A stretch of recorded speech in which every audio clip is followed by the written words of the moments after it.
भारत और चीन के बीच विवाद की मुख्य वजह बनी पूर्व लद्दाख की गंगवाल घाटी इस समय चर्चा में है। यहाँ पर चीन और भारत के सैनिकों के बीच हिंसक झड़प हुई। करीब 14,000 फीट ऊंची इस घाटी का नाम लद्दाख के रहने वाले गुलाम रसूल गंगवाल के नाम पर पड़ी, जहाँ तापमान शून्य से नीचे रहता है। पूर्वी लद्दाख की गंगवाल घाटी में ही चीन और भारत के सैनिक आमने सामने टिके हैं। घाटी की यह जगह अक्साई चीन इलाके में आती है, इसलिए चीन हमेशा यहाँ आंखें गड़ाए रहता है।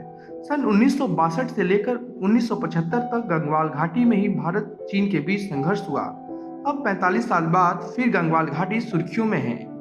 लेह के चस्पा तोरुंग सेकुलर रोड पर आज भी गुलाम रसूल के पूर्वज का घर है। उनके नाम पर यहाँ गंगवाल गेस्ट हाउस भी है। अभी यहाँ उनकी चौथी पीढ़ी के कुछ सदस्य रहते हैं। उस समय लद्दाख के इलाके अंग्रेजों को ज्यादा पसंद नहीं आते थे। लद्दाख के रहने वाले गुलाम रसूल गंगवाल का जन्म साल 1878 में हुआ। 14 साल की उम्र में उन्होंने अपना घर छोड़ दिया। नई जगहों को खोजने के जुनून में वह अंग्रेजों का पसंदीदा गाइडर बन गए। उन्होंने फ्रांसीसी टूरिस्ट यंग हस्बैंड की मदद से अपनी कहानी सर्वे ऑफ साहिब के नाम से किताब में लिखा था। गुलाम रसूल के इस पुस्तक के अध्ययन में द फाइट ऑफ चाइनीज 20वीं सदी के ब्रिटिश भारत और चीन साम्राज्य के बीच सीमा के बारे में लिखा है। सर्वे ऑफ साहिब के शुरुआती हिस्से में फ्रांसीसी यंग हस्बैंड ने लिखा, हिमालय के लोग बहुत कठिन परिस्थितियों से गुजरते हैं और सबसे कुदरती जोखिम झेलते हैं। वे बाहर से आने वाले यात्रियों की सेवा करते हैं, जिसके लिए उन्हें समझना आसान नहीं है। फ्रांसीसी किंग फेरासाइट किताब के मुताबिक गुलाम रसूल 15 महीने तक एशिया और तिब्बत की कठिन पैदल यात्रा के बाद 1885 में पहली बार ले पहुंचे थे।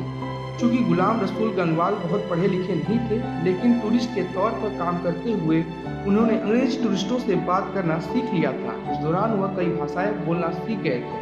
वह लंबे समय तक मशहूर ब्रिटिश एक्सप्लोरर सर फ्रांसीसी यंग हस्बैंड के साथ 1899 में उन्होंने लेह से ट्रेनिंग शुरू की और वह लद्दाख के आसपास गंगवाल घाटी और गंगवाल नदी समेत कई नए इलाकों तक पहुंचे। तभी से गुलाम रसूल गंगवाल के नाम पर इस घाटी को लोग पहचानने लगे। इसके पीछे कहा जाता है कि इस घाटी की तलाश गुलाम रसूल ने की थी। जम्मू कश्मीर के पहले commissioner sir wallet S Lawrence अपनी किताब द वैली ऑफ कश्मीर में लिखते हैं, यहाँ गंगवाल लोगों को घोड़े की देखरेख करने वाला माना जाता था, इसलिए लोग उन्हें चरवाहे के रूप में जाना जाते थे। आज गंगवाल घाटी विवाद में फंस चुकी है। दोनों तरफ के सैनिक अपना अधिकार जमाने के लिए लगातार प्रयास कर रहे हैं। इस बीच हमारे भारत के 20 सैनिक शहीद भी हो चुके हैं। आगे भी देश दुनिया की बड़ी खबरों के लिए जुड़े रहें जेड न्यूज के साथ। धन्यवाद।